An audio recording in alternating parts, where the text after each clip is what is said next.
बार की बात है, कई सालों पहले भेलापुर गांव में महेंद्र नाम का एक सरपंच रहा करता था। वो बहुत ही कठोर और नियमबद्ध आदमी था। कोई अगर उसकी बात ना मानता तो वो उसे वो सजा देता कि कोई भी उसके विरुद्ध जाने की नहीं सोचता।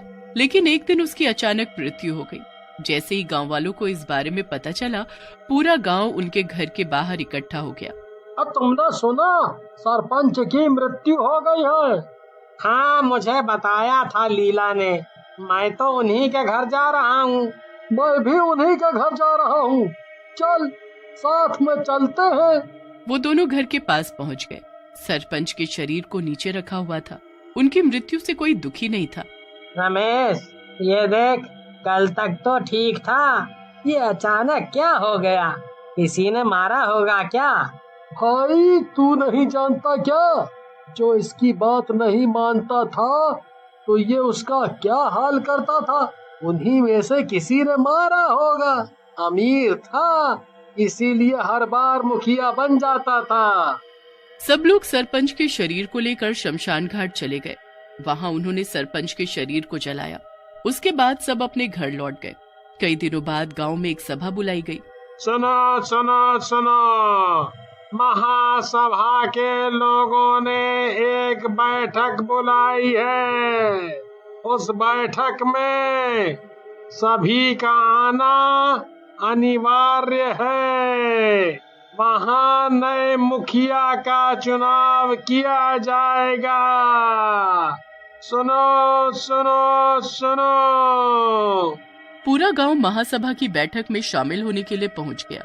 तुझे क्या लगता है, इस बार नया मुखिया कौन बनेगा? देख भाई, तू तो जानता है मैं इन पचड़ों में नहीं पड़ता। मेरी तरफ से कोई भी बने, बस काम ठीक करे, और मुझे कुछ नहीं चाहिए। हाँ।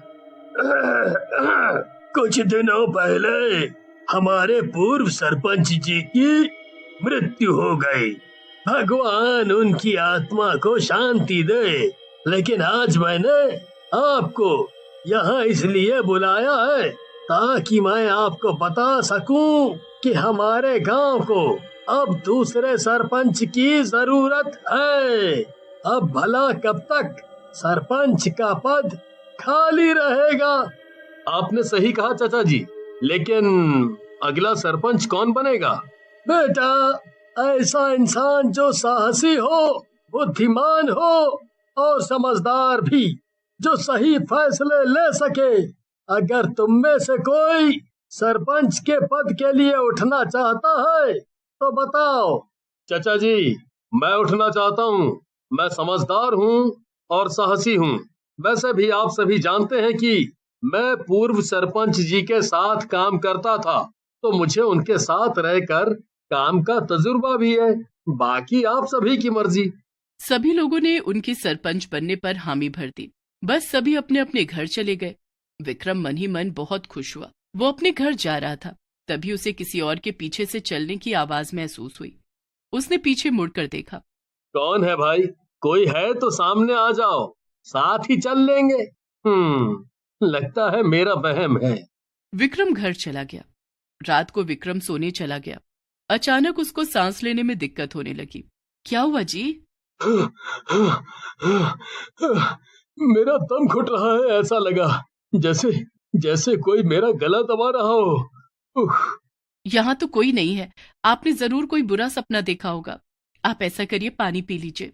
अगले दिन विक्रम बाथरूम में जाकर अपना मुंह धो रहा होता है कि तभी अचानक उसने देखा कि सामने शीशे में से कोई हाथ उसकी तरफ आ रहा है।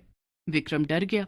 मैं तुझे छोड़ूंगा नहीं, तू मरेगा।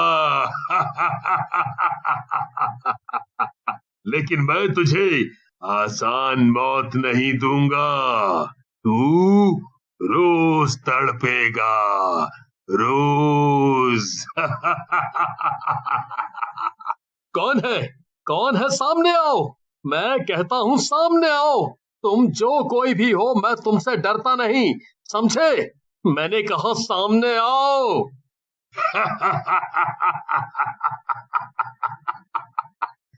तू कौन होता है कहने वाला? जो मैं चाहूंगा वो होगा, और आज से तू सिर्फ मेरे इशारों पे नाचेगा। विक्रम वहाँ से भाग गया। क्या हुआ जी, इतने डरे हुए क्यों हो?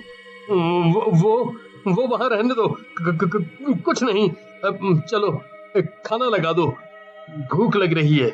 ठीक है, आप हाथ मुंह धोइए, मैं खाना लगा देती हूँ। विक्रम खाना खा रहा था। उसने देखा कि उसके खाने में सिर्फ हड्डियां, खोपड़ी या कटोरी में खून रखा हुआ है। ये कैसा खाना है शारदा? क्या मतलब, ठीक तो है, इतना अच्छा तो बनाया है। तुम इस हड्डी और कंकाल को अच्छा खाना कहती हो? यहाँ रोटी सब्जी रखी हुई है, कौन सी हड्डी की बात कर रहे हो? क्या हुआ है आपको? आपकी तबीयत ठीक है? लगता है कल रात का सपना आपने कुछ ज्यादा ही भयानक देख लिया। डरिए मत, सब ठीक हो जाता है, सपना ही तो था। रात को विक्रम जल्दी जल्दी अपने घर जा रहा था, तभी एक छोटे से पत्थर से गिरकर वो नीचे गिर गया। कौन है? किसने गिराया मुझे? चल विक्रम, जल्दी घर चल। आज के बाद रात को देर से नहीं आना। मेरा तो दिमाग ही खराब हो गया है। मैं क्या करूं? पता नहीं ये क्या हो रहा है मेरे साथ। अचानक विक्रम के सामने एक आदमी खड़ा हो गया और उसने विक्रम का गला पकड़ लिया। छोड़ो मुझे, मैंने कहा छोड़ो। ऐसे कैसे छोड़ दूं तुझे? मैंने कहा था ना, तू रोज तड़पेगा।